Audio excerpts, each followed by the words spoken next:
I first met Kevin Struhl at Harvard almost 50 years ago. I have often said that Kevin is the rare example of a scientist's scientist, meaning entirely focused upon the question at hand and the facts and the logic that connects them.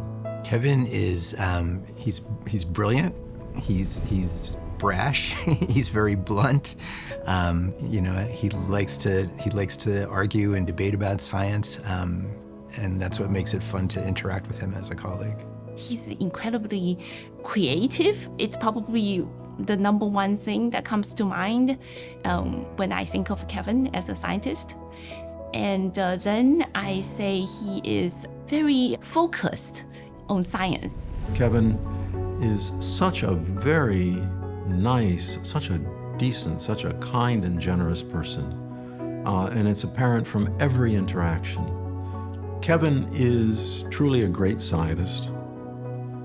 I think Kevin may be the most accomplished and capable and prolific molecular biologist in the world today, certainly amongst all those that I'm aware of. And the way in which he proceeds from one step to the next is both remarkable in and of itself and what connects all of the steps in his career.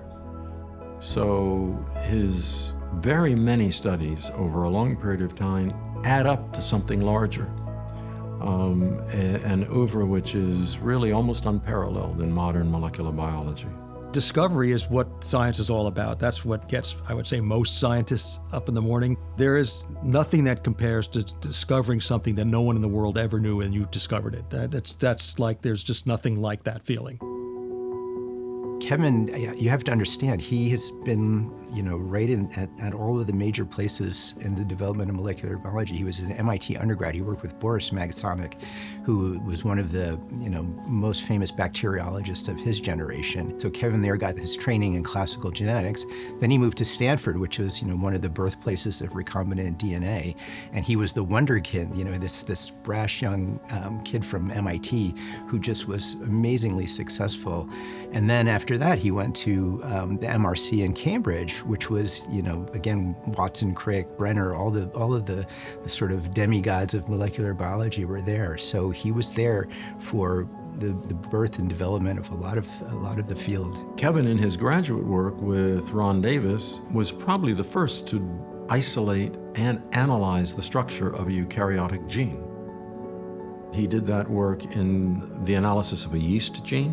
When I met Ron Davis and I learned what he was doing, and this is recombinant DNA. Recombinant DNA had just started. My eyes were like practically popped out of my head. And at that instant, I knew what I wanted to do. I completely at that moment said, I know what I'm doing. I know what my thesis is. I know exactly what I want to do. When he started in our field, eukaryotic gene expression, the only thing we knew about gene expression came from bacteria. And really a lot of people in the field absolutely assumed that everything that we knew about bacteria would turn out to be true in eukaryotes. And surprisingly, it's quite different. And so he's made a lot of those fundamental discoveries. One of the things that his work really showed is that the DNA sequences that direct when genes get turned on and off, as well as the proteins that regulate it, are very modular. You can sort of plug and play. And one of the really major technical breakthroughs Kevin made was showing that you could take some of these transcription factors and split them into different parts. There was a part for DNA binding, there was a part that interacted with the RNA polymerase. And you could actually tear these things apart and then recombine them in unexpected ways. That sort of modularity was something that was really new to the field. And I think a lot of people at the time were so locked into the bacteria paradigm that they weren't open to the idea that these things would be so flexible. Kevin has this cunning ability to just reason things and put pieces of data together to see if they fit. We have published a few papers together, maybe I think 6 papers together. Because I'm a computational person, I've always been doubting our conclusions. Can we do an experiment to check? And if we only draw a conclusion by computation, how reliable it is. But by talking to Kevin and working with him, I found that it's possible to reach a confident conclusion just by logic. You can debate things, you can reason it out.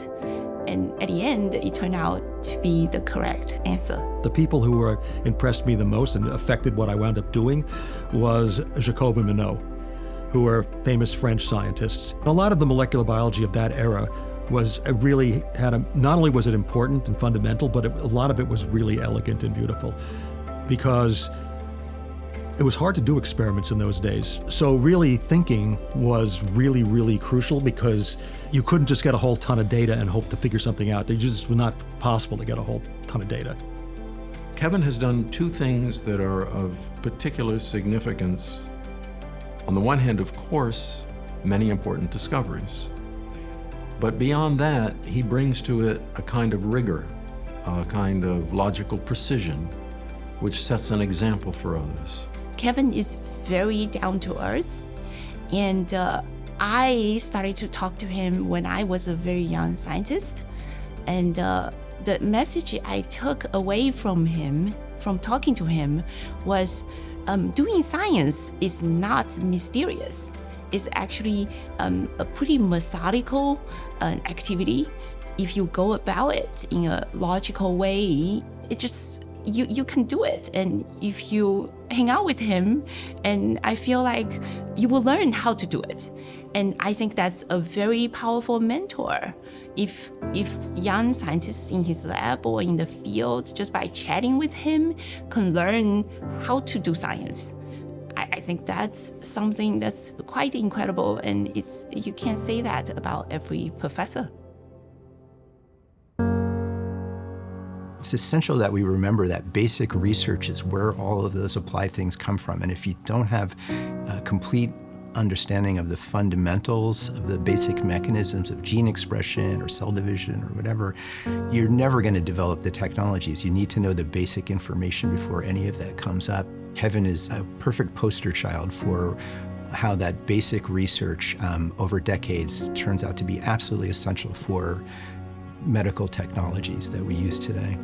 There are two really important aspects of basic science. One is just basic science, that's how you learn about the world. Just understanding how the world works, to me, is a pretty important human thing to do.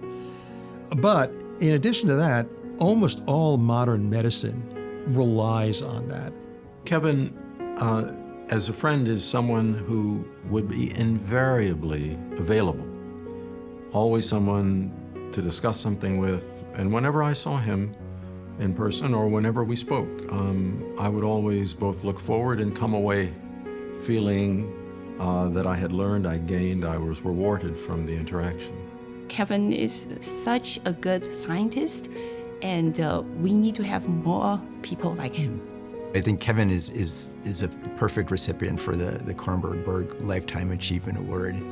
Kevin's somebody who came to Stanford in the mid to late 70s, right at the birth of recombinant DNA technology, not only quickly absorbed it, but then pushed it forward by creating lots of new techniques.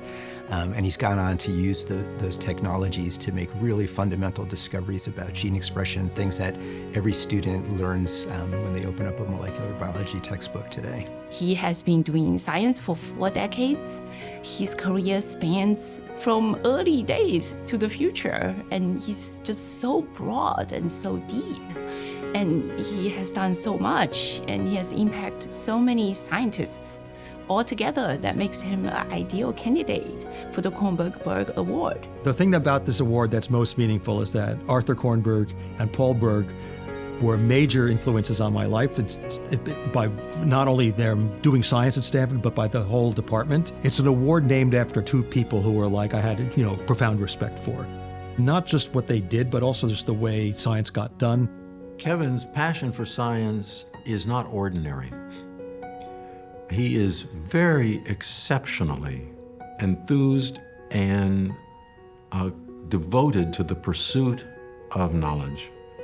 He pursues a curiosity about nature which is exceptional.